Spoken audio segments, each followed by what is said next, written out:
আসসালামু আলাইকুম বন্ধুরা, ভর্তা প্রেমীদের জন্য নিয়ে আসলাম ডুমুর ভর্তা। কিভাবে আমি ডুমুর ভর্তা করব সেটা আপনাদেরকে আজকে দেখাবো। আমি এখানে ডুমুর সেদ্ধ করে নিয়েছি হালকা লবণ দিয়ে। এখানে নিয়েছি একটু পেঁয়াজ ভাজা, 2 থেকে 3টা পেঁয়াজ ভাজা, একটা কাঁচামরিচ, এখানে শুকনো মরিচ 2 থেকে 4টা রসুন কোয়া। দেখুন বন্ধুরা, আমি কিভাবে ডুমুর ভর্তাটা করছি। ডুমুরে আছে অনেক আয়রন, আপনারা চাইলে এরকম করে ভর্তা করে খেতে পারেন। দেখুন বন্ধুরা, আমি কিভাবে আপনাদেরকে ভর্তা করে দেখাচ্ছি। এ পর্যায়ে ডুমুরগুলো আমি হাত দিয়ে ম্যাশ করে নিচ্ছি। ভালোভাবে সিদ্ধ করে ডুমুরগুলো ম্যাশ করে নিচ্ছি।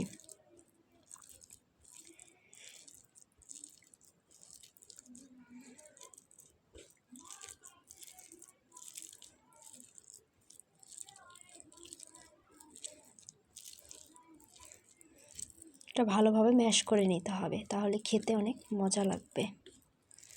আমি এখানে নিয়েছি 2 থেকে 3টা শুকনো মরিচ, একটা কাঁচা মরিচ, 2 থেকে 4টা রসুন কোয়া, 2টা পেঁয়াজ ভাজা,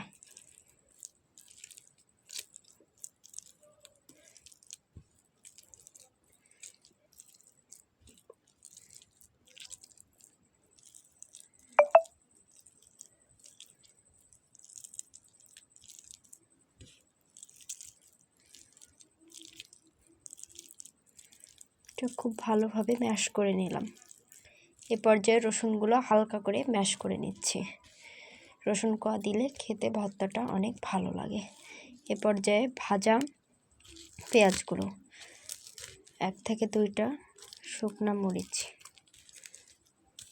ভালোভাবে মাখিয়ে নেব।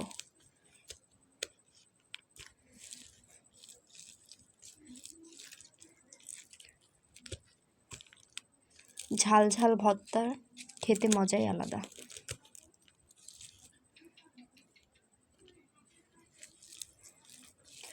এ পর্যায়ে নিয়ে নিচ্ছি সামান্য কিছু স্বাদ মতো লবণ। এ পর্যায়ে নিয়ে নেব আমি সরিষার তেল।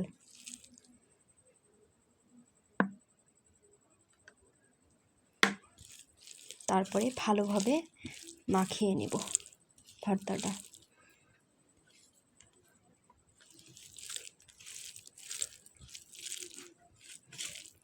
দেখুন বন্ধুরা, কত সুন্দরভাবে ভর্তাটা মাখিয়ে নিচ্ছি। খেতে অনেক মজা হবে, দেখে মনে হচ্ছে খেতে কতটা লোভনীয় হবে।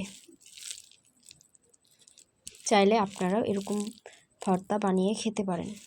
ভালো লাগলে আমার ভিডিওটা লাইক, কমেন্ট, শেয়ার দিতে ভুলবেন না।